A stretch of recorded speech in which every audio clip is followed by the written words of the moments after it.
Planète émotif talentueux est un podcast hebdomadaire qui s'adresse aux adultes concernés par le haut potentiel, le multipotentiel et l'hypersensibilité. À tous ceux qui vivent avec le sentiment de décalage et qui se posent 1001 questions. Vous découvrirez des clés pour vivre pleinement votre singularité de façon authentique par le biais d'entrevues avec des experts du haut potentiel et de l'hypersensibilité, des témoignages ainsi que des épisodes solo relatant de nombreux conseils dans le domaine.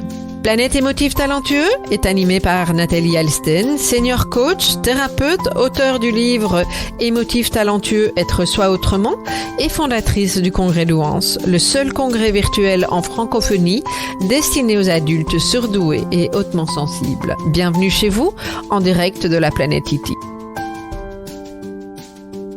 Bonjour les émotifs talentueux, je suis très heureuse de vous retrouver aujourd'hui pour un nouvel épisode et aujourd'hui j'ai choisi de vous parler de relations quand on est effectivement concerné par une particularité comme le haut potentiel, multipotentiel ou haute sensibilité parce que assez régulièrement je donne des conseils sur des points importants dans nos relations.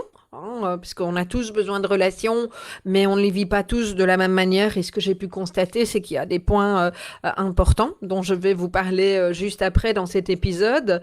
Et puis, il y a aussi certaines personnes qui me disent « Mais moi, j'arrive pas à rencontrer des gens avec qui je peux m'entendre, avec qui ça va cliquer. » Donc voilà, j'avais envie de faire un petit point avec vous à travers cet épisode.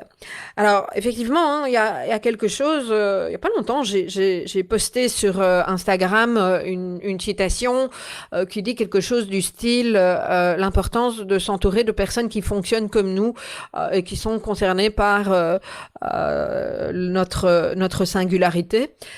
Et j'étais assez surprise, et pourtant ça arrive régulièrement, du nombre d'une personne qui me disait mais je sais pas comment on fait. Okay. Alors après, en échangeant avec ces personnes, je me suis rendu compte que on ne sait pas toujours comment on fait au même niveau, hein. C'est-à-dire qu'il y a des personnes qui savent pas où rencontrer ces gens. Il y a des personnes qui posent des attentes tellement hautes qu'elles sont déçues. Des personnes qui me disent moi je me fais avoir et donc qui ont besoin de clés par rapport à ça. Et il y a des personnes qui me disent mais c'est en train de changer. Je comprends pas pourquoi. Alors souvent c'est parce qu'elles ont commencé à travailler sur elles et il y a quelque chose qui fait qu'elles se rendent compte qu'elles ne retrouvent plus nécessairement ce dont elles ont besoin aujourd'hui, que les choses ont changé pour elles mais pas pour l'autre, hein, donc ça peut être le cas également. Et puis il y a des gens qui sont tout à fait épanouis dans leurs relations et qui effectivement rencontrent, n'ont plus besoin de rencontrer, c'est pas qu'on ne veut pas, mais qui sont déjà bien entourés de toute une série d'amis, de connaissances et qui arrivent à échanger avec fluidité. Donc je pense que tout le monde fonctionne à sa manière, ça c'est tout à fait clair, et chacun n'a pas besoin des mêmes clés, mais à travers ce que je vais vous partager, même les personnes qui effectivement se sentent entourées, en particulier si vous sentez que les choses sont en train de changer, dans cet épisode, je vais vous donner quelques clés qui me semblent vraiment essentielles pour vivre des relations qui soient des relations co-constructives, hein. J'insiste sur le co parce que c'est important que ça soit de part et d'autre, en tout cas dans ma vision des choses. Okay. Donc l'idée c'est que vous rencontriez ou que vous soyez en tout cas en relation avec les entre guillemets bonnes personnes et en lien avec vos valeurs également. Je vais y revenir à ces valeurs, c'est vraiment quelque chose d'important. Alors je pense que dans un premier temps, ce qui est important, c'est de définir justement ce qui est important pour vous. Il y a pour moi un point de départ et ça peut changer en fonction de l'âge. Est-ce que pour vous, c'est la quantité d'amis qui est importante? Alors d'amis, de connaissances, de collègues, hein, ça aussi. Est-ce que vous voulez plus d'amis parce que vous avez peut-être des chouettes collègues mais pas assez d'amis? Ça vaut aussi ce que je vous dis, hein, certains éléments par rapport à des relations amoureuses également. Hein, mais mais qu'est-ce que vous voulez beaucoup? Est-ce que vous voulez peu de gens, mais des personnes de qualité? Et quel est le but? Est-ce que vous voulez pouvoir partir en vacances avec ces personnes-là, partager des moments de loisirs, des moments de créativité, de sport? Est-ce que vous voulez avoir les personnes à qui vous confiez parce que ça vous manque? Voilà, il peut y avoir vraiment plein de possibilités. Je pense que si votre démarche est de rencontrer, parce que vous sentez que vous n'avez pas alentour de vous les personnes avec qui vous cliquez et qu'il y a un manque de ce côté-là, je pense que c'est important de commencer par se poser toute une série de ces questions. Parce que j'ai souvent constaté que j'ai des personnes qui me disent, moi je veux rencontrer des gens, mais voilà. Et puis je dis, mais tu veux rencontrer des gens pour quoi faire? C'est quoi ton objectif? Est-ce que tu es déjà entouré, etc. Et en fait, ils me regardent et ce qui me retourne, c'est, ah oui, effectivement, ça peut être intéressant d'être un petit peu plus précis. Ok. Alors, j'ai plusieurs fois entendu, entre autres dans des congrès auxquels j'ai assisté sur la thématique, entre autres aux États-Unis, et c'est pour ça que je vous parle de qualité-quantité, il vaut parfois mieux avoir une personne avec qui vraiment il se passe quelque chose de plus profond et quelqu'un à qui on se sent vraiment en confiance. Je vais vous reparler de la confiance et des éléments qui construisent la confiance dans une relation pour qu'on se sente bien. Et ça, je trouve que c'est pas anodin, que c'est important de le dire aussi et de se donner le temps aussi, plutôt que de rencontrer beaucoup de personnes, même si votre objectif c'est d'avoir un cercle d'amis plus large que ce que vous avez maintenant, d'y aller un pas à la fois et de préserver la qualité de la relation et du lien. En tout cas, moi, c'est quelque chose qui est très important pour moi. Je crois beaucoup à cette qualité de relation, à cette qualité de lien, à ce côté co-construction, surtout dans la période actuelle. Et donc, c'est évidemment ça que je vais mettre en avant. Alors, en même temps, il y a un piège derrière le fait de se dire qu'on veut rencontrer chez une seule et même personne toute une série d'éléments. Le piège, c'est qu'on passe dans l'idéalisme de la personne parfaite, de l'ami idéal, de l'amoureux ou l'amoureuse idéale, ou du collègue même idéal. Et en fait, quand on met les attentes relativement haut, je vous ai déjà parlé dans d'autres épisodes d'attente, le souci, c'est que on peut être déçu parce que on va pas rencontrer tout chez une même personne. Et ça, je trouve que c'est vraiment important. Et je vous donne un exemple.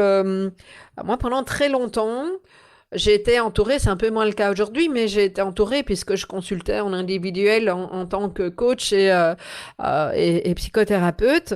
J'ai été entourée assez souvent de psy, de médecins aussi, mais de médecins assez souvent avec une ouverture du cœur et dans le côté attentif à l'autre, hein, dans tout ce côté-là. J'ai été entourée également de coachs, forcément. Hein. J'ai été présidente d'une association de coaching pendant un nombre d'années, il y a déjà un certain temps. Et des gens avec qui je m'entendais bien. Et donc, c'était vraiment un milieu dans lequel je baignais et la plupart étaient devenus des amis. Et puis il y a des moments où je commençais à en avoir marre d'aller dans des sujets relativement profonds, même si c'est important pour moi. Mais il y a des moments où j'avais envie de me lâcher la grappe, de me foutre la paix et de pas nécessairement avoir des conversations profondes et de juste pouvoir rigoler un bon coup. Alors entendons-nous bien, ça veut pas dire qu'avec mes amis psychologues et médecins, on rigole pas un bon coup, loin de là. Mais voilà, j'avais parfois envie de quelque chose de plus léger, plus détaché, un truc où je mette mon repos, mon cerveau, pardon, mes neurones au repos, entre guillemets. Et pendant toute une série d'années, j'ai eu un groupe d'amis avec qui les échanges étaient intéressants, entendons-nous bien, mais où on n'avait pas besoin d'aller dans cette profondeur parce que c'est juste pas leur truc et c'est tout à fait ok. Et on pouvait se faire des bonnes tranches de rigolade. On pouvait aller au cinéma avec certains spectacles, etc. Et donc, j'ai souvent constaté, en tout cas à l'époque, que je trouvais pas la même chose. Et je pouvais pas dire que j'aimais mieux un groupe d'amis que l'autre. C'est juste que en fonction de ce que je recherchais et du moment, j'avais plus envie d'aller vers un groupe ou les personnes du groupe que d'autres. Et c'est encore plus vrai aujourd'hui, je dirais, parce que les dernières années ont fait que ben, moi, j'ai pas mal, je suis en train de changer. Il y a des choses qui se passent, hein, comme nous tous, je pense, entre autres avec mon activité, et, le fait que je travaille plus, que j'ai plus de visibilité, ça a changé certaines choses dans mon lien aux autres. Hein. Je pense que c'est intéressant de nommer ça aussi parce que ça peut nous arriver à tous. Un divorce, par exemple, ça change forcément. Il y a une partie de nos amis qui restent avec notre compagnon ou compagne et qui prennent de la distance avec nous et inversement. Et donc, je trouve ça important aujourd'hui, même si les choses bougent, de dire, OK, mais qu'est-ce qui est important pour moi dans mes relations d'amitié? Qu'est-ce que je cherche dans mes relations d'amitié? Où je peux trouver telle chose? Si j'ai besoin d'une oreille attentive à un moment spécifique, ben, je sais que ça va être telle et telle personne. Et puis, si j'ai besoin de rigoler, ça va plutôt être telle et telle personne, même si il y a des gens avec qui je prends de la distance. Et ça, je pense que c'est pas toujours évident pour une série d'entre nous, surtout quand il y a une très haute sensibilité. Il peut y avoir un attachement très très fort et un engagement très très important vis-à-vis de nos amis. On peut être très fidèle, pour certains en tout cas, d'autres peut-être un peu moins. Et parfois on n'a pas la capacité de lâcher facilement. Moi, c'est mon cas. Quand je suis engagée, je suis engagée. Et c'est vraiment tout un processus de me dire, non pas je coupe la relation, parce qu'il n'y a pas de raison que je la coupe, mais j'admets que la relation ne m'apporte plus ce qui est important pour moi. D'où l'importance, et d'ailleurs, j'ouvre une parenthèse ici, je pense que quand on prend le temps de poser la question à la personne de l'autre côté, c'est probablement la même chose. Moi, je vois qu'en général, quand il y a une relation qui se dilue, c'est de part et d'autre. Les choses se font assez naturellement, en tout cas aujourd'hui. Okay. D'où, une fois de plus, l'importance d'être très au clair avec ce qu'on recherche, hein, ce qui est important. D'être au clair aussi avec quelles sont vos valeurs. Hein. Les valeurs, c'est ce qui vous motive. Il y a une série de valeurs privilégiées ou importantes pour nous. Moi, l'ouverture d'esprit, par exemple, est une valeur essentielle pour moi. Je n'ai pas besoin que les gens soient d'accord avec moi, mais j'ai besoin de pouvoir être entendu dans ce que j'ai à exprimer sans être critiqué ou qu'on essaye de me convaincre, mais de manière non respectueuse. Ça, c'est vraiment quelque chose d'important pour moi. J'ai besoin. Alors, il y a une question d'éthique aussi. Hein, c'est une de mes valeurs. Donc, je sais qu'aujourd'hui, je prends plus de distance avec des personnes dont j'ai le sentiment que on ne se rejoint pas sur la notion d'éthique. Voilà, il y a des choses qui se passent. La période ouvre à ça également. Puis au contraire, il y a des personnes qui, au contraire, dont je vais me rapprocher par rapport à ces éléments-là. Et je suis d'ailleurs convaincue que ces 2 dernières années, puisque au moment où je vous parle, je sais pas quand vous réécouterez ce podcast, mais on est en mai 2022. Donc ça fait 2 ans, un peu plus de 2 ans que cette pandémie, ce contexte a commencé alors une fois de plus, ça a évolué, je pense qu'il a évolué avant, mais dont on a commencé à prendre conscience. Et il y a une loupe qui a été mise sur ces aspects-là des choses qui nous permettent vraiment de se rendre compte que voilà, avec telle personne, en telle relation, vraiment quelque chose qui se passe de beau et qui me convient, et avec telle relation, je sens vraiment la distance. Je pense que cette période a été propice à cette loupe et à creuser les écarts et à rapprocher avec d'autres personnes. Donc voilà, ça c'est mon point de vue. Mais faites le point effectivement sur vos valeurs, hein, sur ce que vous cherchez, sans oublier effectivement que parfois on a parfois l'impression que l'herbe est plus verte ailleurs, mais on a déjà des amis. Donc reprenez le temps aussi de voir ce que vous avez sans rechercher l'entièreté chez une seule et même personne. Je pense que ça peut être important. Des éléments de réponse par rapport à ces aspects-là et pour pouvoir avancer dans cette réflexion, c'est également, et je me réfère à ça, à la théorie de la désintégration positive de Zabroski qui met en avant les hyper-excitabilités.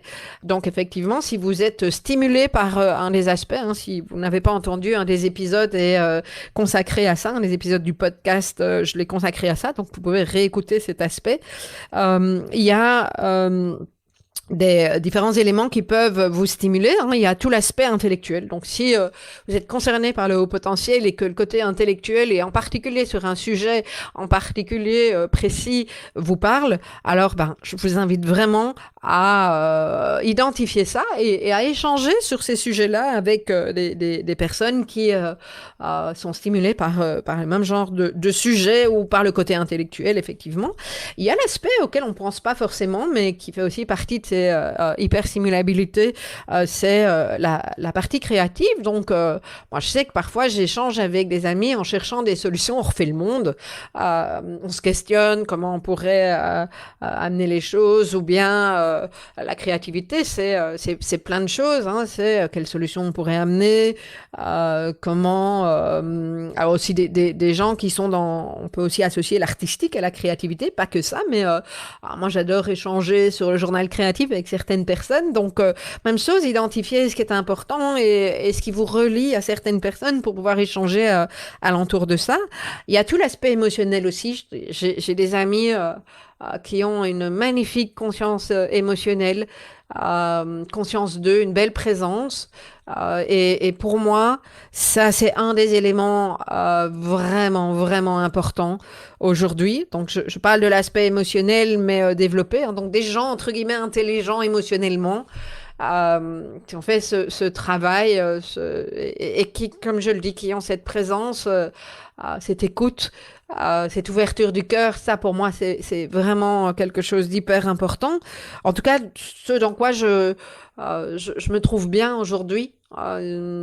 Est-ce que je recherche particulièrement aujourd'hui? Ce sera peut-être pas le cas dans quelques mois, j'en sais rien. Et ça peut être important de pouvoir entendre ça aussi, que les choses changent.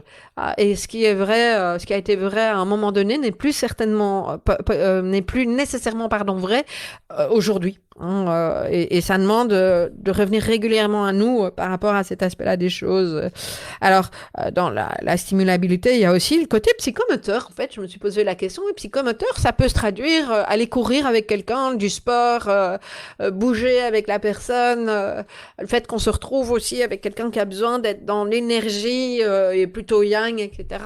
C'est un élément important, tout comme le côté sensoriel, hein, ça peut se traduire dans la recherche de ce qui est beau, dans le fait d'être touché physiquement ou par l'émotion. C'est vraiment être connecté à toute une série de sens et partager avec les personnes qui vivent les choses comme vous. Ça, c'est important également.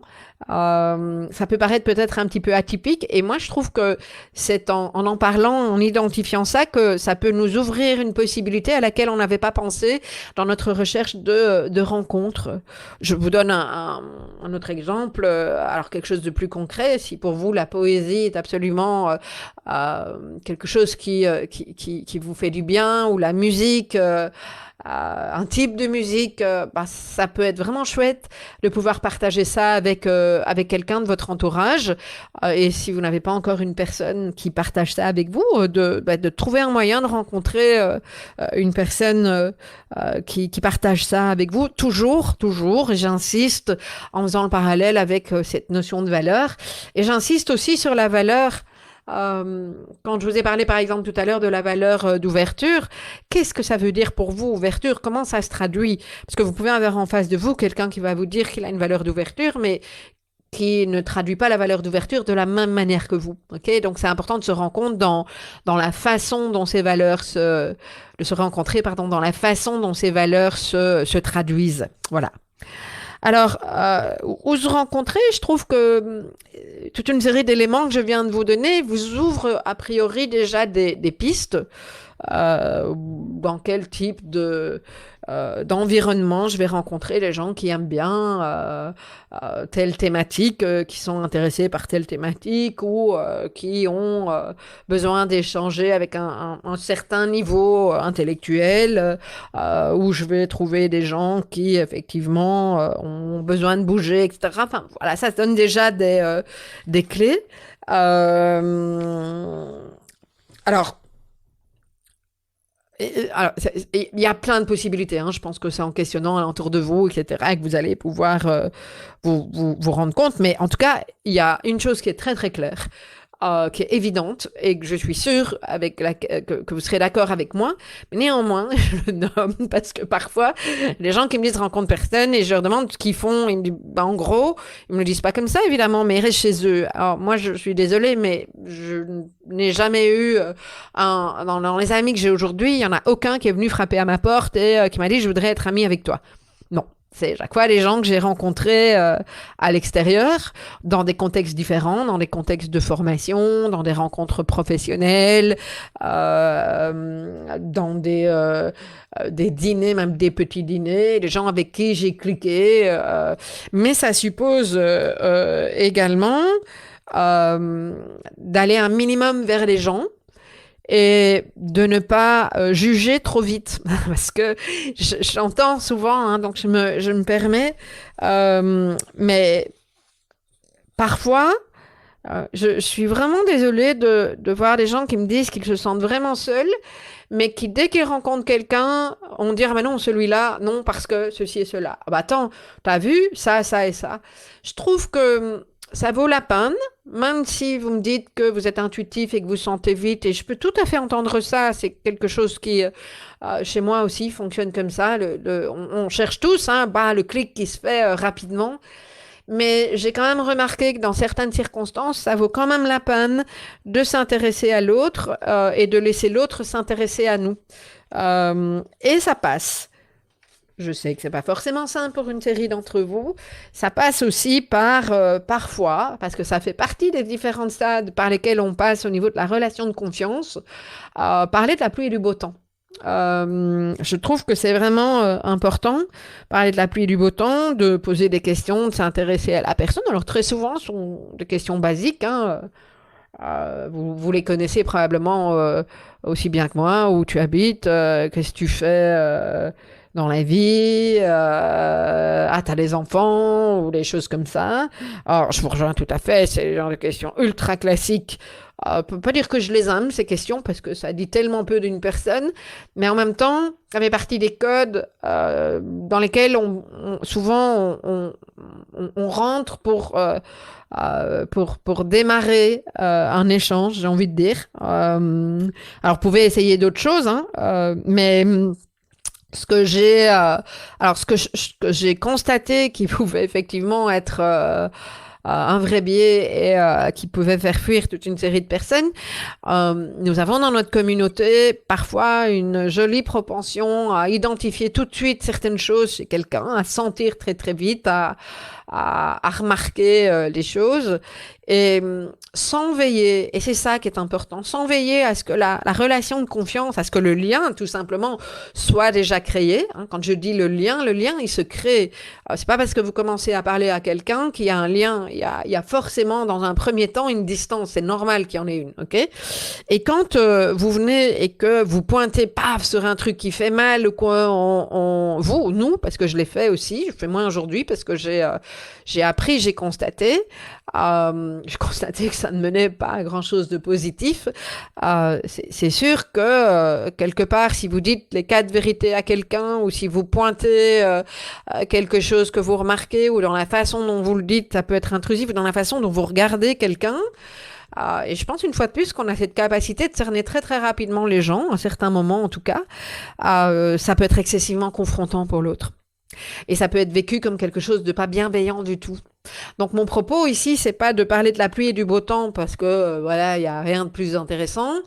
Mon propos, c'est d'y aller en douceur, un pas à la fois, euh, pour que l'autre se sente suffisamment en confiance que pour vous livrer certaines choses, mais de respecter aussi que même si vous constatez certains éléments et que même si vous me dites oui mais je sais que j'ai raison, l'autre n'a pas forcément envie de l'entendre et que l'autre n'est pas forcément là pour ça. Ok, on peut tout à fait imaginer que lors d'une première rencontre, si vous êtes dans une posture qui peut sembler très intrusive pour l'autre, ça ne puisse pas aller plus loin parce que l'autre va pas se sentir, va se sentir envahi et pas suffisamment en confiance et donc il peut y avoir un décalage. Donc je trouve que c'est vraiment important d'être au clair avec ça. De la même manière que parfois l'autre peut avoir aussi des réactions avec vous. Vous allez me dire, purée, celui-là ou celle-là, waouh, il m'a fait mal, je me suis sentie blessée ou il m'a dit quelque chose que j'ai pas aimé. Voyez aussi ce qui se passe. Est-ce que votre sentiment de décalage, votre histoire de vie fait que vous vous êtes senti offusqué, susceptible? Mais est-ce que ça appartient vraiment à l'autre ou est-ce que ça vous appartient? Parce que pour moi, créer un lien de confiance, créer un lien, une relation de confiance est durable. Ça demande de chaque côté un minimum d'introspection et de conscience de soi. Donc, on ne peut pas avoir ce contrôle-là ou la maîtrise de ça de l'autre côté, on la personne que vous avez en face de vous. Mais par contre, c'est intéressant de commencer par rapport à vous-même. Voilà. Ce qui me semble important aussi, c'est d'être attentif à l'énergie, à notre énergie quand on est en relation, à deux niveaux. Le premier niveau, c'est que soit une relation que vous avez déjà depuis un certain moment, ou soit une relation qui est nouvelle. Il peut se passer à certains moments que quand on rencontre quelqu'un, quand on a passé du temps avec quelqu'un et qu'on rentre chez soi, ou en tout cas quand on termine cette rencontre, on se sent soit super boosté, soit ni plus ni moins, ou épuisé. Et le super boosté ou épuisé sont des indicateurs que je recherche. Pourquoi? Parce que si je me suis sentie super boostée, ça veut quand même dire que j'ai passé un bon moment et que dans la relation, il y a quelque chose qui m'a porté. Donc ça me semble vraiment important de pouvoir identifier et de rechecker régulièrement, plutôt que de se demander si je suis en confiance, etc. Parce que, alors oui, c'est important, et je reparle après, de se poser la question, mais ce qui me semble le plus important, dans un premier temps, c'est de voir la partie énergétique, hein, comment je me sens, est-ce que je me sens fatiguée ou pas. Et si justement on se sentait fatigué, voire même plombé, ça peut quand même donner un indicateur assez sérieux de OK, qu'est-ce qui se passe dans la relation? Pourquoi je me sens plombée?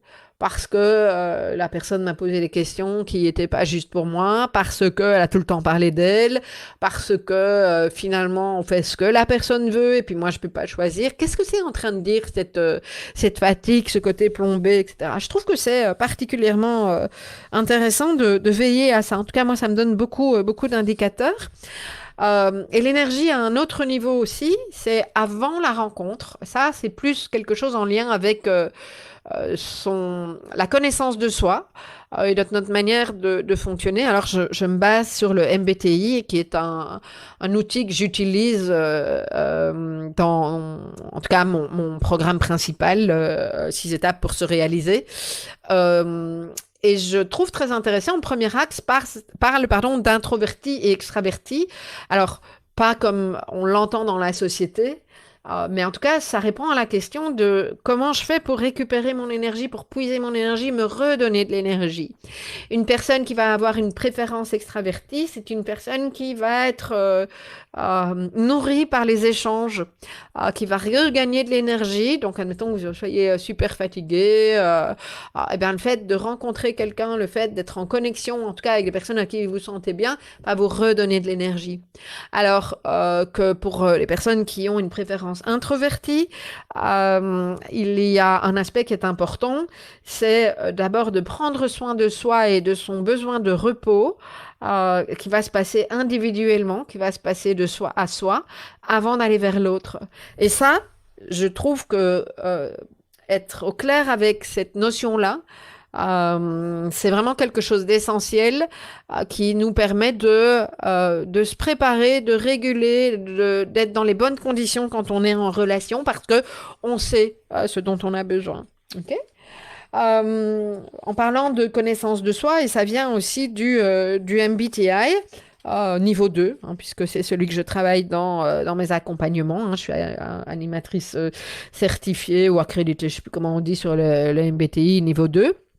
Il y a une série de facettes qu'ils appellent, c'est ça comme ça qu'ils les appellent, qui peuvent aussi vous expliquer, vous donner des clés sur votre manière de fonctionner dans vos habitudes, dans vos relations. Et je vais vous les nommer parce que je trouve que c'est particulièrement intéressant de repérer notre mode de fonctionnement. Parce qu'évidemment, aller dans le mode de fonctionnement préférentiel va changer la donne dans la façon dont on vit nos relations. Alors, certains d'entre nous allons être plutôt initiateurs, hein, liants, sympathiques, qui vont faire les présentations, etc. C'est mon cas. Hein, depuis que je suis petite, je fais ça. Quand j'étais gamine, qui avait des amis qui arrivaient à la maison, je faisais tout de suite les présentations et je peux continuer à le faire aujourd'hui. Ok. Et il y a à l'inverse, alors à l'inverse, on peut être aussi entre les deux, hein, mais les personnes qui sont plus dans le côté récepteur, réservé, discret et qui vont préférer être présentées aux autres. Ok. On peut être d'un côté expressif et de l'autre côté réservé, hein, ça c'est plutôt logique. Hein. Il y a des gens qui sont super démonstratifs, d'un abord facile, qui aiment parler d'eux, plus ou moins fort. Ok, il y a des gens qui vont avoir la facilité, mais dans certains contextes, mais pas forcément devant tout le monde. Puis il y a des gens qui sont plus réservés, pour qui c'est important de se maîtriser, qui vont être plus secrets, qui sont d'un abord plus difficile. Et c'est tout à fait ok. Pourquoi je nomme ça? Parce que pour moi, c'est essentiel que vous puissiez vous respecter dans qui vous êtes, dans votre manière de fonctionner quand vous êtes en relation avec l'autre et potentiellement de donner des clés à l'autre. Alors, il y a des gens qui sont plutôt dans quelque chose de sociable et les autres intimes. Et une fois de plus, ça n'est pas l'un ou l'autre. C'est une préférence. Besoin de faire partie d'un réseau, large cercle d'amis, de relations, de rejoindre des groupes. Hein. C'est ça que je vous demandais au début. Hein. Ça me semble important d'être au clair avec ça. Est-ce que vous aimez les grandes assistantes ou au contraire, est-ce que vous préférez plutôt quelque chose de l'ordre de l'intimité, des relations en tête-à-tête, des relations individuelles? C'est tellement important d'être au clair avec ça. Il y a des gens qui vont être dans quelque chose de plus actif et d'autres plus réfléchis. Il y a des gens, les actifs, hein, ils vont aimer chercher le contact, écouter, parler. C'est quelque chose qui est important pour eux et pour se revitaliser. Puis d'autres personnes qui vont préférer être spectateurs, qui vont avoir besoin d'espace, qui aiment plutôt écrire et lire dans leur coin. Ça ne veut pas dire qu'on est l'un ou l'autre. Ça veut dire qu'on va avoir quelque chose de plus facile et plus fluide qui va plus nous régénérer. Et ça me semble important d'être très au clair avec ça également.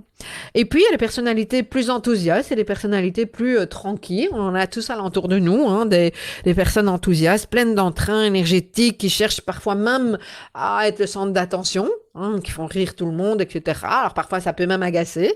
Hein, tout ça est très intéressant à observer. Puis, les personnes plus tranquilles, qui sont calmes, qui aiment la solitude, qui aiment être à l'écart, et on les voit pas beaucoup. Mais quand elles sont là, elles peuvent être excessivement présentes. Donc, voilà, je trouve que c'est vraiment intéressant de pouvoir identifier ça aussi, parce qu'en fonction de vos préférences, c'est sûr que vous n'allez pas trouver les amis au même endroit et que vous n'allez pas aller connecter en fonction de ces préférences-là avec les mêmes personnes. Et une fois de plus, il n'y a pas un bon ou un mauvais profil, c'est juste d'être très au clair avec ce qui fonctionne pour vous et ce qui est juste pour vous, y compris dans ce que vous recherchez. Peut-être que vous recherchez un opposé, parce que justement, vous avez envie de compenser. Donc voilà, ça me semble vraiment important. Ce qui me semble important aussi, ça vient de mon livre pour les personnes qui ont envie d'aller un petit peu plus loin, plus précisément en page 161. Hein, je rappelle mon livre Émotif talentueux, être soi autrement aux éditions Josette Lyon. Je parle des 8 besoins relationnels. Le premier, c'est le besoin de sécurité. C'est vraiment important, ces besoins relationnels, et de vérifier qu'ils sont rencontrés. pour être en confiance dans une relation. Je vous disais que je vous reparlerai de confiance. Je nous dis voici. Alors, le besoin de sécurité, c'est, on peut l'observer quand on sait qu'on est soi-même et montrer toutes les facettes de sa personnalité en confiance. Qu'on n'a pas le sentiment qu'on va être attaqué, englouti, abandonné, qu'on va pas se sentir menacé, humilié, ou on va pas avoir l'impression d'être honteux face à quelqu'un. Ça, c'est un aspect essentiel dans la relation. Sinon, dans la relation peut être vécue comme quelque chose de dangereux. Hein. C'est pas pour rien, c'est l'inverse de la sécurité. Et c'est un vrai besoin dans une relation. Okay, donc, vous pouvez identifier ça évaluer en tout cas ça dans les relations présentes et les lister pour voir comment ça se passe dans les futures relations. Alors, la validation, c'est le fait d'être apprécié, de recevoir de l'attention, d'être respecté, non seulement pour ce que vous pouvez faire, mais aussi pour qui vous êtes. C'est tellement essentiel. J'en parle assez souvent sous d'autres mots, mais être reconnu, compris par les autres, et vos besoins sont vus comme étant légitimes, donc on les remet pas en question. C'est une façon d'être, alors en accord avec votre façon d'être, mais en tout cas de valider que c'est OK. Même si la personne ne partage pas votre point de vue, elle respecte que vous soyez, que vous fonctionnez, elle valide que c'est vous et que ça vous appartient. L'acceptation par une figure stable, fiable et protectrice, c'est le fait d'avoir dans son entourage une personne fiable et cohérente sur qui compter pour de la protection, de l'encouragement, de l'information. C'est important. Alors, tous vos amis vont pas forcément être là-dedans, mais c'est important de pouvoir avoir, ne fût-ce qu'une personne, et parfois, ça se traduit par un accompagnant, un thérapeute ou un médecin, ou parce qu'on n'a pas forcément dans ses amis. Donc ça, c'est vraiment, vraiment essentiel d'identifier cette personne-là. Alors, dans une relation, il y a l'importance aussi de la mutualité hein, ou la confirmation d'expériences personnelles, c'est-à-dire d'être en présence d'une ou voire même de plusieurs personnes qui vous sont similaires, quelqu'un qui a vécu ce que vous vivez, c'est une sorte de pair, parce que c'est une autre façon de se sentir comprise. Pas par hasard que effectivement quand on parle de la découverte de sa singularité, le fait d'être en présence de personnes qui ont vécu ce que vous vivez maintenant, c'est tellement rassurant, c'est tellement réconfortant. Voilà, donc ça c'est important aussi. Alors également un point dans ces besoins, c'est la définition personnelle, donc c'est votre unicité. C'est donc le besoin que chacun a de s'exprimer dans ce qui est d'unique, de différent, avec authenticité, et c'est bien le mot authenticité qui est important, et donc en d'autres mots de nous montrer tels que nous sommes. Souvent, ce que vous me renvoyez, c'est justement cette authenticité. Et si vous avez écouté, entre autres, le podcast, l'épisode plutôt sur les vagues émotionnelles, c'est ça en fait. C'est ma capacité à être authentique et de me montrer tel que je suis. Et donc l'expression de notre identité à travers nos préférences, intérêts, nos idées, sans que nous soyons repoussés, humiliés, rejetés, maltraités, etc. C'est juste le droit de penser ce que vous pensez, même si l'autre ne pense pas ça de son côté. Hein. Et donc c'est de vous accorder cette unicité. C'est pas toujours évident, mais repérez ça en tout cas. Et je réinsiste, vous y êtes autorisés. Hein, parce que beaucoup de personnes, c'est pratiquement un mécanisme inconscient pour certains. Après, ça se travaille. Hein, certaines personnes, j'entendais hier encore dans un de mes groupes où on travaillait justement sur le MBTI dont je vous ai parlé tout à l'heure. Et la personne me dit oui, mais j'ai réécouté toutes les vidéos, etc., parce que le rapport, donc un rapport où on répondait à des questions, rapport qui est sorti, était pas le même. Et en fait, ce que j'ai dit à la personne, je dis mais l'objectif de ce processus avec le MBTI, c'est justement de comparer ce que toi tu penses et ce que le rapport a sorti. C'est une machine aussi intéressante que soit la manière dont les résultats ont été produits. L'objectif, c'est justement de ne pas nécessairement croire ce rapport. Ça n'est qu'un rapport. Et toi, tu te dis que tu t'es trompé. Et je trouvais ça très intéressant de constater cet aspect-là des choses. Et je pense que beaucoup d'entre nous avons plutôt tendance à faire ça, hein, parce qu'avec ce sentiment de décalage, on croit que nous ne sommes pas adéquats. Et donc, on cherche là où on s'est trompé, mais on ne s'est pas trompé parfois. Hein, assez souvent, c'est ça qui est important de pouvoir identifier. Alors, parfois, on se trompe, bien entendu, mais... Alors, dans les besoins aussi, il y a, au niveau de la relation, avoir un impact sur l'autre. Hein, ça signifie avoir effectivement cette influence sur l'autre. Ça peut être dans la façon de penser, d'agir, susciter une réaction émotionnelle de l'autre personne. Et ça veut pas dire que c'est juste avoir un effet sur quelqu'un. Ce qui est important, c'est d'être conscient de cet effet sur l'autre, en lien avec l'intelligence émotionnelle. Évidemment, on parle pas de manipulation ici, mais c'est... on fait ça avec nos enfants.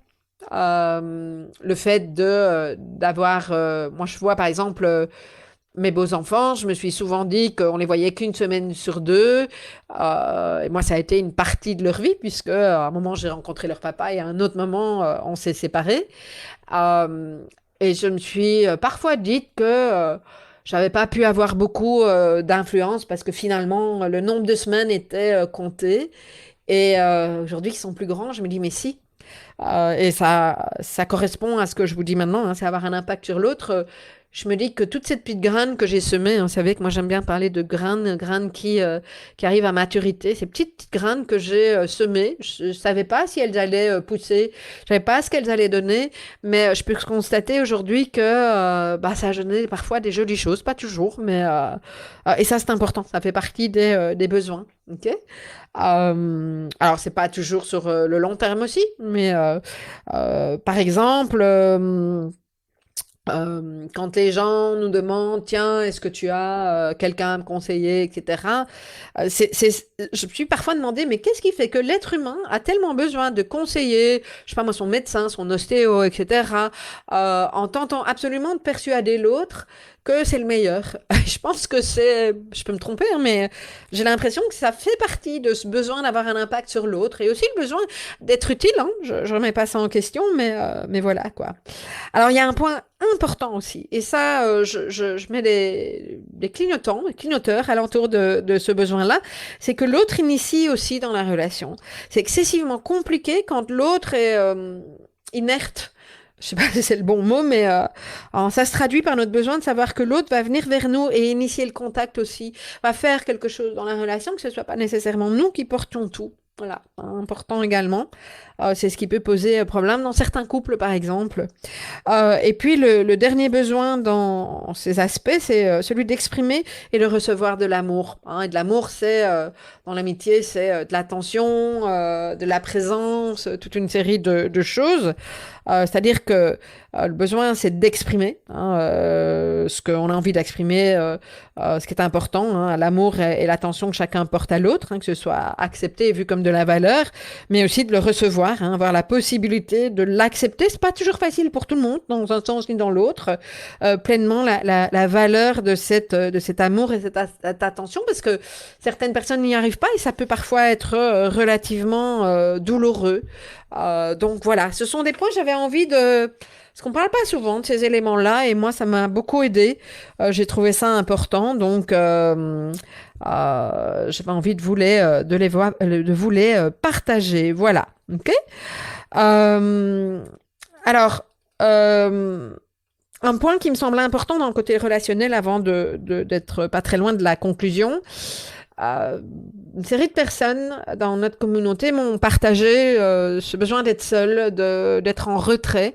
Et c'est OK, mais j'attire quand même votre attention que si ce besoin est permanent et que votre mode de fonctionnement depuis un certain temps, c'est plutôt de prendre la fuite et d'être pas du tout en contact avec les autres, ça peut dire plein de choses.